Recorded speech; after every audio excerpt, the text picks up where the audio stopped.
40-gunoh kabiraning nomi xotinning eriga itoatsizlik qilishi deb ataladi. Xotinlaringizning itoatsizligidan qo'rqsangiz, avvalo ularga pand nasihat qilinglar, so'ng, ya'ni nasihatlaring kor qilmasa ularni yotoqlarda tark qilingiz. Ular bilan bir joyda yotmang, yaqinlashmang, so'ngra, ya'ni shunda ham sizlarga bo'yin sunmasalar, uringlar. Ammo sizlarga itoat qilsalar, ularga qarshi boshqa yo'l axtarmanglar. Albatta Alloh eng yuksak va buyuk bo'lgan zotdir. Niso surasi 34-oyat.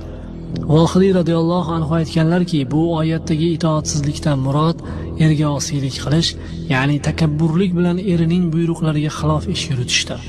Ato radhiyallohu anhu aytganlar, u ya'ni itoatsizlik eri uchun o'ziga oro bermaslik, xushbo'ylik sepmaslik, o'zi bilan huzurlanishiga yo'l qo'ymaslik va ilgarigi mo'telik holati o'zgarib qolishidir. Unday xotinlarga Alloh kitobi ila pand